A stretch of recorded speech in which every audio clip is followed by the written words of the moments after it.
Good morning. You guys tried that onside kick last week. How much harder is it to, I know it's always been hard, but how much harder is it when you can't have anybody with their running start?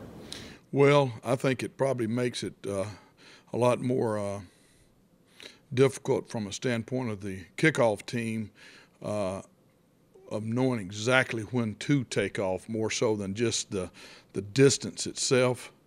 And we were probably, the foot was probably need to be back about the length of the foot, which would have probably bought him the line on the outside.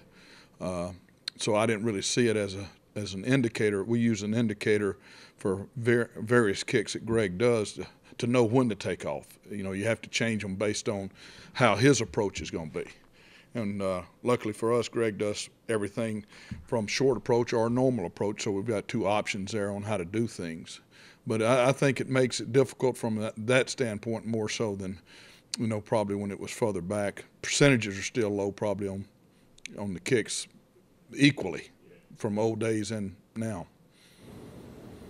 But it ended up being a good ball that we had a chance to get from a standpoint of the finish. We just didn't start it the right way. With Jabrill Peppers returning, how do you think he's done this year, and do you think he's made progress from kind of what you saw on film last year? Well, if I said he hadn't made progress, that wouldn't be a very good indication, right? Being facetious there.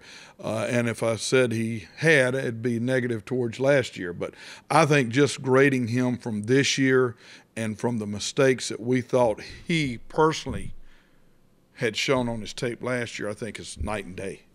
How he catches the ball. Guy's probably the hardest working guy I've ever had as a return guy, and that speaks to having great ones in Arizona with Patrick Peterson to Antonio Brown in Pittsburgh. He's got their work ethic in terms of what they do, and he might even have more of a passion for it because he's still a young player. But I think he's improved. His punt catching ability has improved.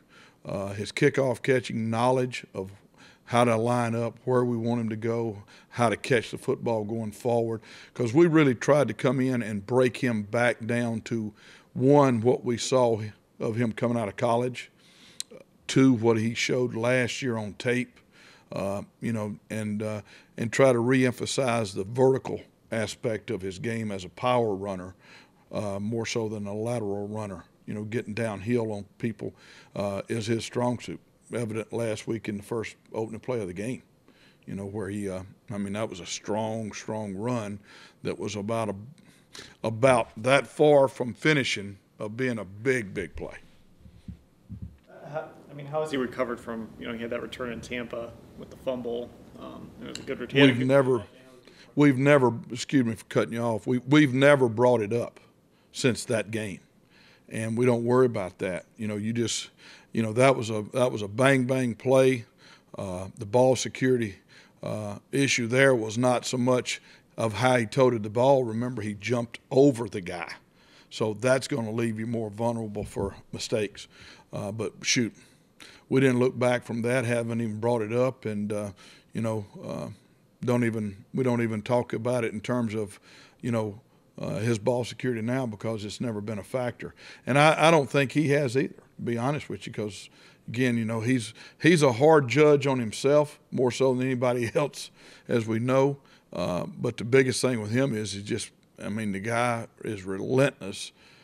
You'll see him on the sideline looking like he's about ready to die, and then all of a sudden, bam, he's back out there.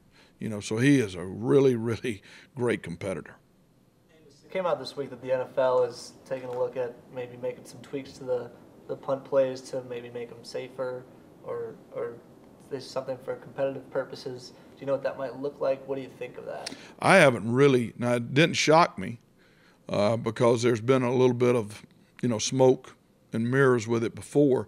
I think in reality the injury situation is probably comparable, from what I was told, to and this has been months ago, probably comparable to the kickoff. I think the punt game in this league is so unique and such a traditional thing that I would hate to see us, put it into a situation like what we see in college football or anything like that, because it's really a true test of a guy being able to transition from a protection to a coverage, or from a hold up to a trail. I mean, to me, I love the play the way it is. And obviously if it gets modified, we're going to have to modify and adjust. But, there's few things in terms of that play from a line of scrimmage standpoint of protection that can change, in my opinion, just because, you're dealing with a play that's hopefully going to be around 2 seconds or less if the punter's operation time and the snap's good.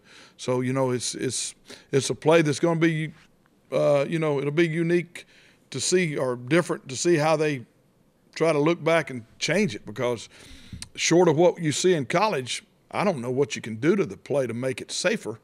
Because people are going to rush a punt to block it, and people are going to cover a punt to tackle.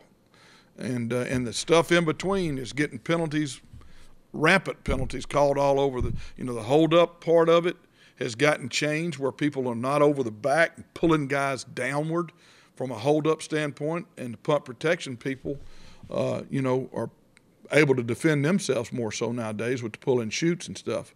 And the punters are, getting more talented each year. But it'll be interesting. But I'm sure if they've said something, they've probably got some statistical data to support it.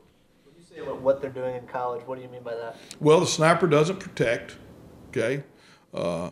My middle boy is a long snapper in Arizona, and he's got a chance to play in college because he's not the biggest of kids, but he's a good snapper. So they don't protect, they just snap, and they cover. And then there's no 2-second rule. So you see the formations being spread out where guys can leave on snap. In the NFL, that's the uniqueness of it, is we can't leave until the ball basically is punted. There's a penalty for it. You got a little bit of a grace yardage-wise, but from that standpoint, that's where it's so unique. It's so football tradition, that we see. But in college ball, you can leave on the snap. Snappers are not in protection. In our league, you can't cover the snapper up like it is in college, but in college, you can't hit him till his head's up. At least it was when I was still coaching in college ball. But, so there's some rules and things there that are completely different.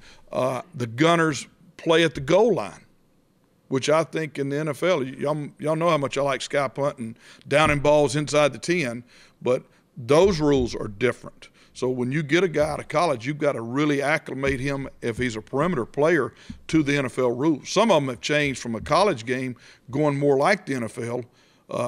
And again, I don't know if we're going towards their type of punt or what the fine line is going to be in between, trying to make it a safer play. Do you see any glaring safety weaknesses with the way it is now?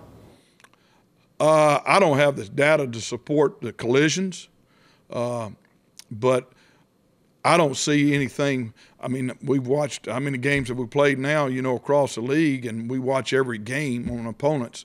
I haven't seen any more violence on the play this year than I've seen normal in terms of, at the line of scrimmage or downfield. I mean, to me, it's always still in this game teaching players to keep their eyes up and bending at the ankle and knee and not the waist, which puts their head down. I mean, we talk about that in everything we do as a staff in terms of ankle and knee bend and keeping your eyes up so you can see what's coming at you, or you can see what you're getting ready to impact yourself. What about tweaking it? I think it's part of that same story, Red. There's so many block in the back penalties on the punts. Is there a way to maybe take the point of emphasis away from that so they don't call as many? And would you like to see that just to free up some returns? Because it feels like, I don't know, 70% of them get called back, whatever the number is. I'm sure the percentages are high. I think the biggest thing is if you see a person in trail position and he's behind them, which is low trail we call it, you have to watch that guy. The officials should be focusing on that guy at the point of his impact to the other guy. Now, there's not enough officials to watch every player, but, kind of the shove in the back penalty is probably the most dangerous. Last week, for an example, Gaines had to tackle, but he had gotten shoved kind of into the tackle. That was a very dangerous-looking play from the standpoint of a player shoving him into the returner, which is dangerous for them, and too dangerous for him because it's going to speed up his impact point to the point that he got both arms around. I don't think I've ever seen him miss tackle like that, where he just kind of like slid down the guy. And then the obvious for us was we kind of overplayed assuming he made the tackle, and boom, all of a sudden, dang gum, we got a boundary ball going up the other side. So, that's a play there that's going to, those are ones that I would say, you know what, a block in the back is really dangerous. The play, the penalty you don't hear described anymore is clipping, because everybody always assumed it was a below the waist at the legs deal. To me, a shove in the back is a clip, and it's usually more obvious.